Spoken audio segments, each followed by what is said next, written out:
Hi ಎಲ್ಲರಿಗೂ. ಅಂಗನವಾಡಿಯಿಂದ ತಂದಿರುವ ಹಾಲಿನ ಹುಡಿ ಬಳಸದೆ ಸುಮ್ಮನೆ ವೇಸ್ಟ್ ಆಗ್ತಿತ್ತು. ಸೊ ಏನಾದರೂ ಮಾಡಬೇಕಲ್ಲ ಅಂತ ಯೋಚಿಸುವಾಗ ಅದರಿಂದನೂ ಪನ್ನೀರ್ ಮಾಡೋಕೆ ಆಗುತ್ತೆ ಅಂತ ಗೊತ್ತಾಯಿತು. ಸೊ ನಾನು ಕೂಡ ಒಮ್ಮೆ ಟ್ರೈ ಮಾಡಿದೆ. ಸೀರಿಯಸ್ಲಿ ಸಖತ್ತಾಗಿ ಬಂದಿತ್ತು. ಬೇಕಾಗಿರೋದು ಹಾಲಿನ ಹುಡಿ ಮತ್ತು ಲಿಂಬೆಹಣ್ಣು ಅಷ್ಟೇ. ನಾನಿಲ್ಲಿ 3 ಕಪ್ ಹಾಲಿನ ಹುಡಿಗೆ 5 ಕಪ್ ನೀರು ಹಾಕಿದ್ದೇನೆ. 1:2 ರೇಷಿಯೋದಲ್ಲಿ ಹಾಕಿದರೆ ಸಾಕು.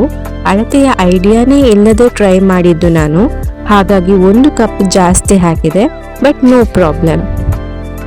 ಇದನ್ನು ಗಂಟು ಉಳ್ಕೊಳ್ಳದ ಹಾಗೆ ಚೆನ್ನಾಗಿ ಕಲಕಬೇಕು. ನೀರು ಸ್ವಲ್ಪ ಬೆಚ್ಚಗೆ ಇದ್ರೆ ಬೇಗ ಗಂಟು ಬಿಟ್ಕೊಳ್ಳುತ್ತೆ. ನಂತರ ಹಾಲಿನ ಹುಡಿಯಿಂದ ತಯಾರಾದ ಈ ಹಾಲನ್ನು ಚೆನ್ನಾಗಿ ಕುದಿಸಬೇಕು. ಆಗಾಗ ಸೌಟ್ ಹಾಕ್ತಿರ್ಬೇಕು, ಯಾಕಂದ್ರೆ ಹಾಲಿನ ಹುಡಿ ಅಲ್ವಾ, ತಳ ಹಿಡಿಯುತ್ತೆ. ಚೆನ್ನಾಗಿ ಕುದಿಸ್ಬೇಕು, ಇಲ್ಲಾಂದ್ರೆ ಪನ್ನೀರ್ ಜಾಸ್ತಿ ದಿನ ಇಟ್ರೆ ಸ್ಮೆಲ್ ಚೇಂಜ್ ಆದಿತ್ತೇನೋ ಗೊತ್ತಿಲ್ಲ.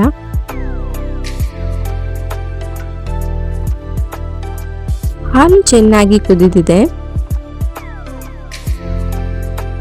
ಈಗ ಇದಕ್ಕೆ ಲಿಂಬೆ ರಸ ರೆಡಿ ಮಾಡ್ಕೊತಿದ್ದೀನಿ.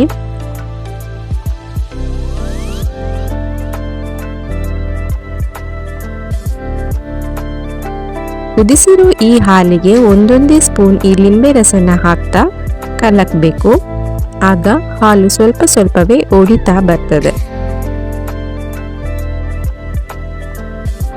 ಹಾಲಿನ ಪನ್ನೀರ್ ಮಾಡುವಾಗಲೂ ಸೇಮ್ ಪ್ರೊಸೀಜರ್ ಇರುತ್ತೆ ಅಲ್ವಾ. ನಾನು ಯಾವತ್ತೂ ಹಾಲಿನ ಪನ್ನೀರ್ ಮಾಡಿಲ್ಲ.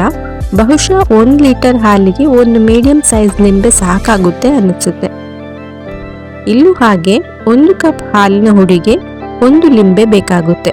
ಆಕ್ಚುಲಿ ಈ ರೇಷಿಯೋ ನನಗೆ ಗೊತ್ತಿರಲಿಲ್ಲ. ಒಂದು ದೊಡ್ಡ ಲಿಂಬೆ ಹಣ್ಣಷ್ಟೇ ಇಟ್ಕೊಂಡಿದ್ದೆ, ಬಟ್ ಅದು ಸಾಕಾಗಿಲ್ಲ. ಹಾಲು ಒಡೆಯೋದೇ ಕಾಣಿಸಿಲ್ಲ. ನಂತರ ಮತ್ತೆ 1 ಲಿಂಬೆ ಹಿಂಡಿದಾಗ ಸ್ವಲ್ಪ ಒಡೆಯೋಕ್ಕೆ ಸ್ಟಾರ್ಟ್ ಆಯ್ತಷ್ಟೆ. ಅದಕ್ಕೆ ಮತ್ತೊಂದು ದೊಡ್ಡ ಲಿಂಬೆ ಹಿಂಡಿದೆ. ನಂತರನೇ ಹಾಲು ಪೂರ್ತಿಯಾಗಿ ಒಡೆದಿತ್ತು. ಸೊ ಟೋಟಲ್ ಆಗಿ 3 ಲಿಂಬೆ ಹಣ್ಣು ಹಿಂಡಿದ್ದೀನಿ. ಹಾಗಾಗಿ ರೇಷಿಯೋ ಬಂದ್ಬಿಟ್ಟು 1:1. ಅಂದರೆ 1 ಕಪ್ ಹಾಲಿನ ಹುಡಿಗೆ 1 ದೊಡ್ಡ ಗಾತ್ರದ ಲಿಂಬೆ. ಒಂದು 5 ನಿಮಿಷ ಬಿಟ್ಟು ಇದನ್ನ ಸೋಸ್ಕೊಳ್ಬೇಕು. ಸೊ ಫೈನಲಿ ಹಾಲು ಪೂರ್ತಿ ಒಡ್ಕೊಳ್ತು. ಇದನ್ನು ಈಗ ಸೋಸ್ಕೊಳ್ಬೇಕು. ಕಾಟನ್ ಬಟ್ಟೆಯಲ್ಲೂ ಸೋಸ್ಕೊಳ್ಬೋದು ಅಥವಾ ಜರಡಿಯಲ್ಲೂ ಸೋಸ್ಕೊಳ್ಬೋದು. ನಾನು ಎರಡನ್ನೂ ಬಳಸಿದ್ದೀನಿ, ಯಾಕಂದರೆ ಅದು ಸಿಕ್ಕಾಬಟ್ಟೆ ಬಿಸಿ ಇರುತ್ತೆ ಅಲ್ವಾ. ಹಾಗಾಗಿ ಬಟ್ಟೆಯಲ್ಲಿ ಹಿಂಡ್ಕೊಳ್ಳೋಕ್ಕೆ ನನಗಂತೂ ಕಷ್ಟ ಆಗುತ್ತೆ. ಸೊ ಜರಡಿ ಸಹಾಯನೂ ತಗೊಂಡೆ.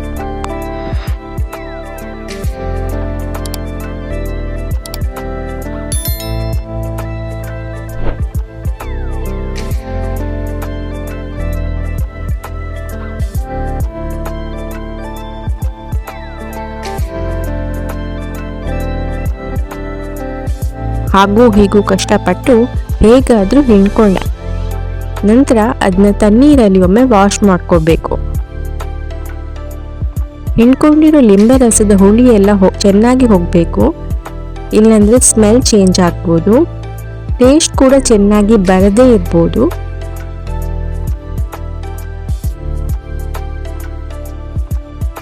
ವಾಶ್ ಮಾಡಿ ಮತ್ತೆ ಹಿಂಡ್ಕೋಬೇಕು.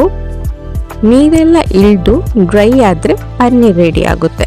ಸೊ ಅದನ್ನ ಬಟ್ಟೆ ಜೊತೆಯಲ್ಲೇ ಬೇಕಾದ ಶೇಪ್ ತಡ್ಕೊಂಡು ಡ್ರೈ ಆಗೋದಕ್ಕೆ ಬಿಡಬೇಕು. ಮೇಲಿಂದ ಭಾರಕ್ಕೆ ಏನಾದರೂ ಇಟ್ಕೋಬೇಕು. ಎಕ್ಸ್ಟ್ರಾ ನೀರು ಸ್ಕ್ವೀಸ್ ಆಗೋದಕ್ಕೂ ಹೆಲ್ಪ್ ಆಗುತ್ತೆ, ಹಾಗೆ ಪನ್ನೀರ್ ಟೈಟ್ ಆಗಿ ಶೇಪ್ ಬರೋದಕ್ಕೂ ಹೆಲ್ಪ್ ಆಗುತ್ತೆ.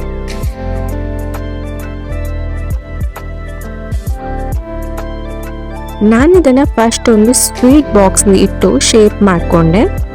ನಂತರ ಬಟ್ಟೆಯಲ್ಲಿ ಕವರ್ ಮಾಡಿಕೊಂಡೆ. ಮೊದಲ ಬಟ್ಟೆ ಆಲ್ರೆಡಿ ತುಂಬ ಒದ್ದೆ ಇದ್ದ ಕಾರಣ ಬೇರೆ ಬಟ್ಟೆ ತಗೊಂಡೆ ಅಷ್ಟೇ.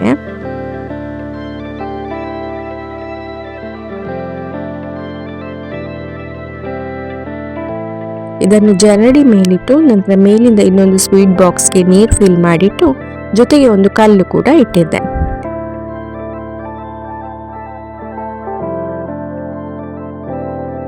ಇದನ್ನು 2 ಅವರ್ಸ್ ಹಾಗೆ ಬಿಟ್ಟೆ.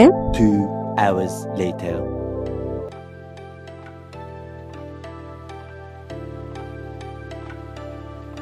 ಫೈನಲಿ ಸಾಫ್ಟ್ ಆಗಿರೋ ಪನ್ನೀರ್ ಅಂಗಡಿಯಲ್ಲಿ ಸಿಗೋ ಥರನೇ ರೆಡಿ ಆಗಿತ್ತು.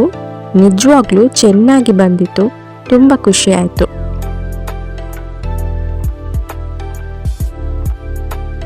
ಆಗಿಂದಾಗಲೇ ಯೂಸ್ ಮಾಡಿದ ಕಾರಣ ಫ್ರಿಜ್ಜಲ್ಲಿ ಇಟ್ಟಿದ್ದೆ, ಇನ್ನೂ ಚೆನ್ನಾಗಾಗಿತ್ತು.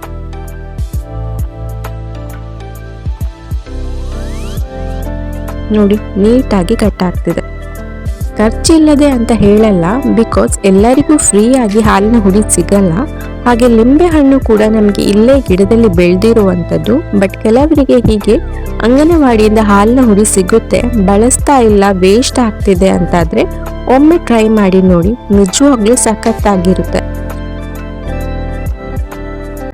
ನೋಡಿ ಎಷ್ಟು ಸಾಫ್ಟ್ ಆಗಿ ಬಂದಿದೆ. ಈ ಪನ್ನೀರ್ನ ಸಿಂಪಲ್ ಆಗಿ ಪನ್ನೀರ್ ಚಿಲ್ಲಿ ಮಾಡಿದೆ. ಫಸ್ಟ್ ಟ್ರೈ ಆದರೂ paneer was too good and I was so happy. So video ಹೇಗನ್ನಿಸ್ತು ಅಂತ ಕಮೆಂಟ್ ಮಾಡಿ. ಇಷ್ಟ ಆಗಿದ್ರೆ ಲೈಕ್ ಮಾಡಿ. ಯಾರಾದರೂ ಫಸ್ಟ್ ಟೈಮ್ ನನ್ನ ಚಾನಲ್ ನೋಡ್ತಿದ್ರೆ ಪ್ಲೀಸ್ ಸಬ್ಸ್ಕ್ರೈಬ್ ಮಾಡಿ ಅಂತ ಹೇಳ್ತಾ ಮುಂದಿನ ವಿಡಿಯೋದಲ್ಲಿ ಸಿಗ್ತೀನಿ. Thank you.